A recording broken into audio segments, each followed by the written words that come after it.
സാഹിത്യ അക്കാദമിയുമായി ബന്ധപ്പെട്ട വിവാദം പുതിയൊരു തലത്തിലെത്തിയിരിക്കുകയാണ്. നമ്മുടെ പ്രശസ്ത കവിയായ ശ്രീകുമാരൻ തമ്പി വളരെ കടുത്തൊരു പ്രയോഗം നടത്തിയിരിക്കുന്നു. അതായത് അക്കാദമിയുടെ ഭാരവാഹികൾക്കാണെങ്കിലും ചങ്കൂറ്റം വേണം, ചങ്കൂറ്റം വേണമെങ്കിൽ തന്തയ്ക്ക് പറക്കണമെന്നാണ് അദ്ദേഹം പറയുന്നത്. അല്ല, അത് ഈ ശ്രീകുമാരൻ തമ്പി സാർ പൊതുവെ ക്ഷോഭിക്കുമ്പോൾ കലശലായിട്ടങ്ങ് ക്ഷോഭിക്കും. ക്ഷിപ്രകോപിയും ക്ഷിപ്രപ്രസാദിയുമാണ് ശ്രീകുമാരൻ തമ്പി. സ്നേഹസമ്പന്നനാണ്, നേരത്തെ സ്നേഹസമ്പന്നനാണ്, മര്യാദക്കാരനാണ്. പക്ഷേ ദേഷ്യം വരുമ്പോൾ വളരെ നല്ല ദേഷ്യം വരും, സൂപ്പർ ഡിഗ്രി ദേഷ്യം വരും. പക്ഷെ അദ്ദേഹം ഉപയോഗിച്ച വാക്കുകളെല്ലാം അദ്ദേഹത്തിന് സംഭവിച്ചതെന്ന് ഓർത്ത് നോക്കും. അതെ അതെ, സ്വാഭാവിക പ്രതികരണമാണ്.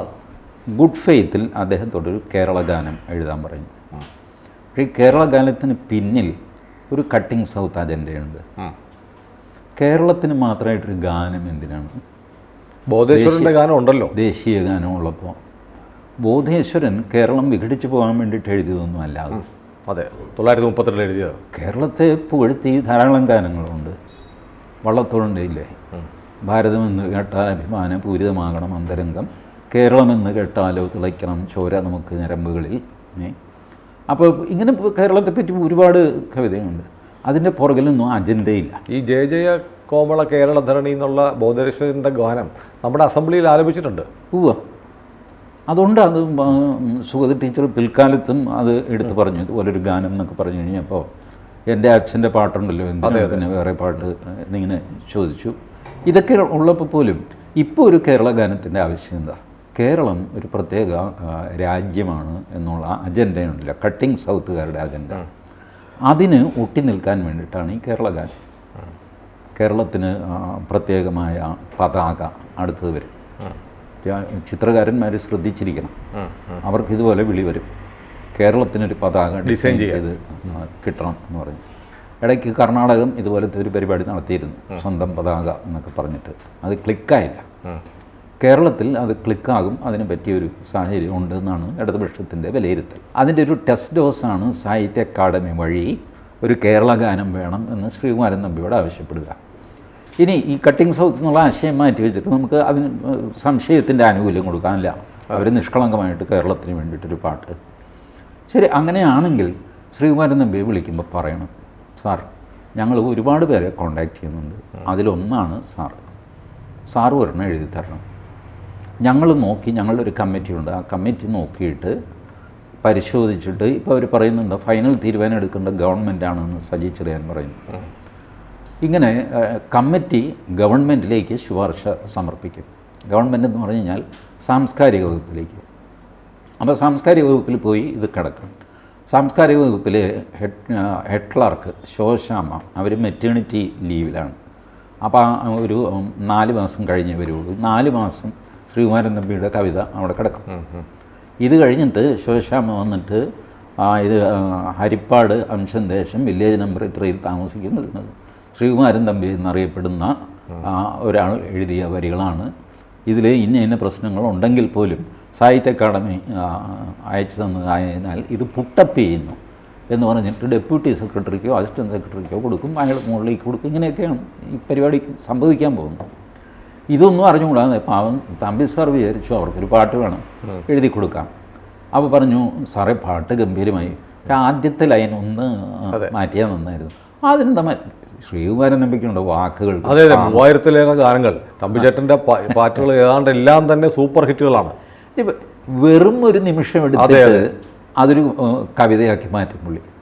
ആ നിമിഷത്തിൻ്റെ നിർവൃതിയിൽ ഞാനൊരു ആവണിത്തെന്നലായി മാറി. ഏത് നിമിഷത്തിൻ്റെ ഇത് പിന്നീട് മനസ്സിലാവും. ഇത്ര ഒരു മാജിക്കൽ കഴിവുകളുള്ള കവിയാണ് ശ്രീകുമാരൻ തമ്പി. ഇത് സിനിമാ പാട്ട് മാത്രമല്ല, ശ്രീകുമാരൻ തമ്പിയുടെ കവിതകളുണ്ട്. പലരും ശ്രദ്ധിക്കാതെ പോകുന്നതാണ്. ഒരിക്കൽ മാത്രം വീണ്ടും എന്നെ നീ ഓർക്കും, മനോവിയത്തിൽ ഘനീഭൂത ദുഃഖനീരതമായി ഞാൻ പറക്കും, പിന്നെ കണ്ണീർ മഴയായി പെയ്യും പ്രേമസുഖത്തിൻ മരീചികയായ നിൻ കടക്കണ്ണിൽ. ഇത് ഞാൻ 1975 മറ്റോ കോളേജിൽ പഠിക്കുമ്പോൾ മലയാള നാട് വാരികയിൽ ശ്രീകുമാരൻ തമ്പി എഴുതിയ കവിതയാണ്.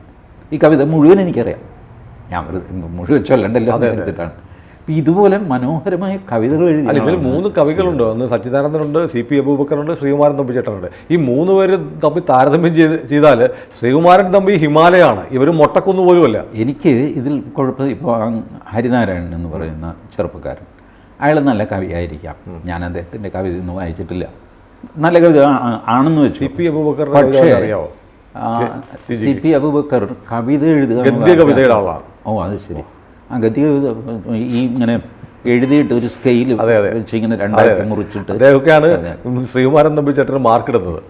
അപ്പോൾ ഇവർ ഇങ്ങനെയാണ് ഈ ഏർപ്പാടെന്ന് അറിഞ്ഞിരുന്നെങ്കിൽ ശ്രീകുമാരൻ തമ്പി അപ്പോഴേ പറയും, അയ്യോ ഞാനില്ല, ഈ 83 മറ്റേ വയസ്സായി അദ്ദേഹത്തിന്, അദ്ദേഹം എന്തിനാണ് ഈ ഹരിനാരായണനും ഒക്കെ ആയിട്ട് മത്സരത്തിന് പോകുന്നത്, പുതിയ തലമുറ വന്നു അവരെഴുതിക്കോട്ടെ എന്ന് പറയും, ഞാനില്ല എന്ന് പറയും. അത് ഈ പറഞ്ഞ പോലെ അപ്രൂവൽ ചെയ്ത് ഈ ശോശാമ്മ പുട്ടപ്പ് ചെയ്ത് ഫൈനലി സെക്രട്ടറിയാണ് ഇത് തീരുമാനിച്ചത്. സെക്രട്ടറി സാംസ്കാരിക വകുപ്പ് മന്ത്രിക്ക് കൊടുക്കും. അപ്പോൾ കേരള ഗാനം ഫൈനലി കൊള്ളാവുന്നതാണ് അല്ലയോ സർട്ടിഫൈ ചെയ്യാൻ പോകുന്നത് നമ്മുടെ സജി ചെറിയാനാണ്. അതെ അതെ അതെ, തീരുമാനം ഗവൺമെൻറ്റാണല്ലോ എടുക്കേണ്ടത്, ഗവൺമെൻറ് ഇതുവരെ തീരുമാനമൊന്നും എടുത്തിട്ടില്ല. ഗവൺമെൻറ് ശ്രീകുമാരൻ തമ്പിയുടെ കവിതയാണ് ഹരിനാരായണൻ്റെ കവിതയാണെന്ന് നല്ലത് തീരുമാനിക്കും. ആരാ ഗവൺമെൻറ്? സജി ചെറിയാൻ. സജി ചെറിയാൻ എന്താ കവിതയിൽ ഇത്ര വലിയ? ഇപ്പോൾ പിന്നെ ഇപ്പോൾ പാർട്ടിയാണ് എല്ലാം തീരുമാനിക്കുന്നത്, മനസ്സിലായോ? ഈ തിരുവിതാംകൂർ ഭാഗത്തെ ഏറ്റവും വലിയ പാർട്ടിയുടെ ഏറ്റവും വലിയ ഫണ്ട് റൈസർ സജി ചെറിയാനാണ്.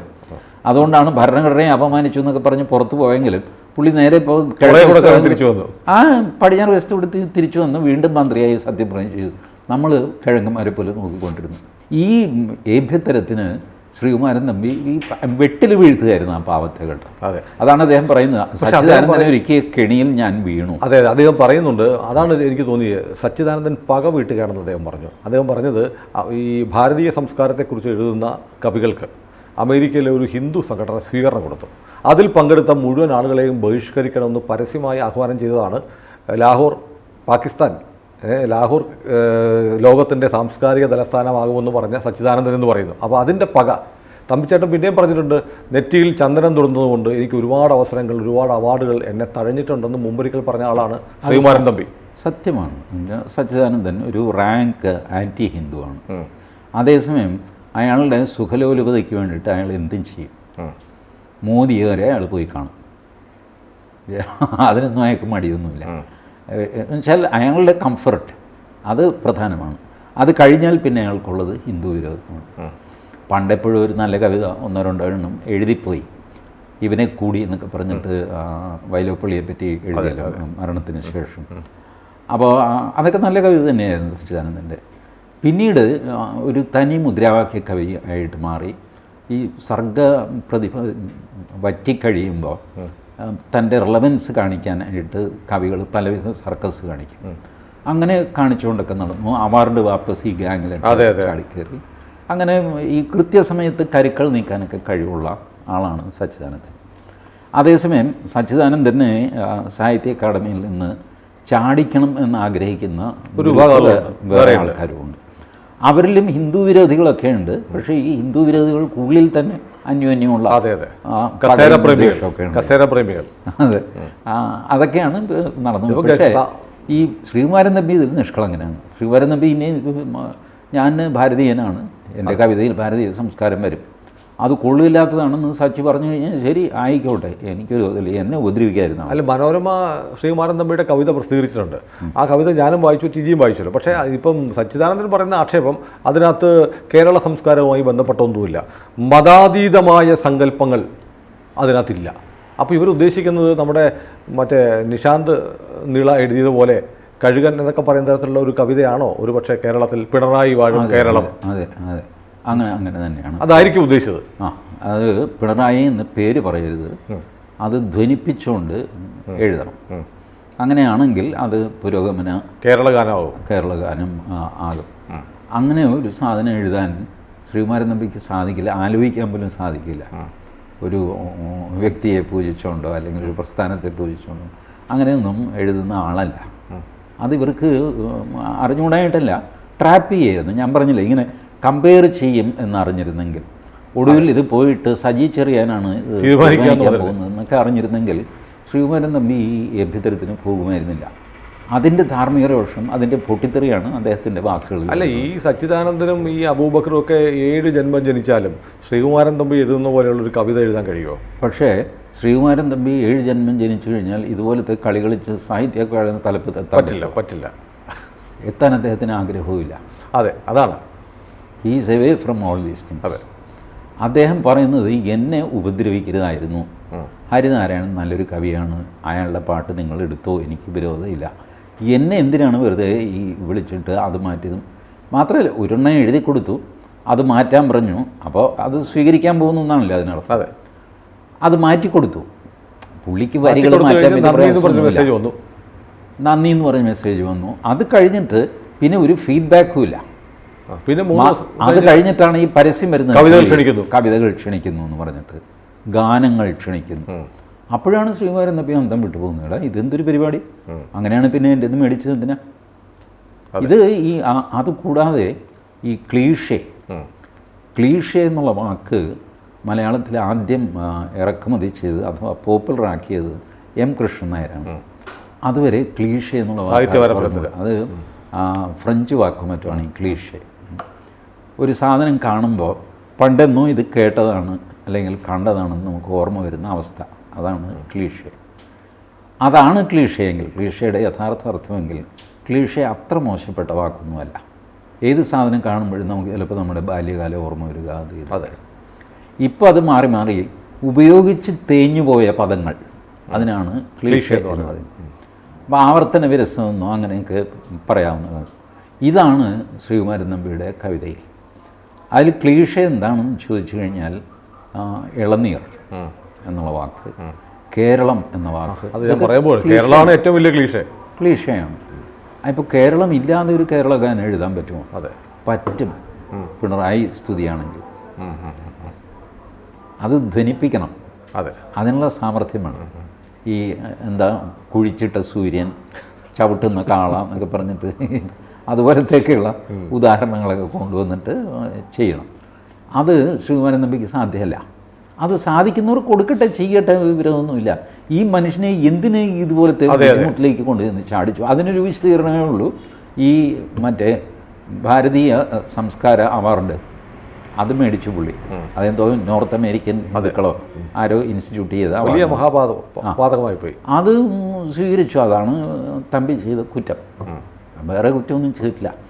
ഏതായാലും കുറേ സാംസ്കാരിക നായകർ ഇപ്പോൾ ഭ്രാന്ത് പിടിച്ച നായകളെ പോലെ ഓടി നടന്ന് ഈ സകലരും ആദരിക്കുന്ന മഹാപ്രതിഭകളെ അവരുടെ ഉദ്ദേശത്തിന് വഴങ്ങുന്നില്ല എന്നുകൊണ്ട് മാരകമായി കടിക്കുന്ന ഒരു കാലത്താണ് നമ്മൾ ജീവിക്കുന്നത്. വലിയ കഷ്ടമാണ്. സാംസ്കാരിക രംഗം എന്ന് പറയാനൊരു രംഗമില്ല കേരളത്തിൽ ഇപ്പോൾ. നമുക്കത് ഖേദിക്കാം. കൂടുതൽ വാർത്തകളും വിശേഷങ്ങളും നിങ്ങളിലേക്ക് എത്താൻ ABC മലയാളം സബ്സ്ക്രൈബ് ചെയ്യുക, ബെൽ ബട്ടണും അമർത്തുക.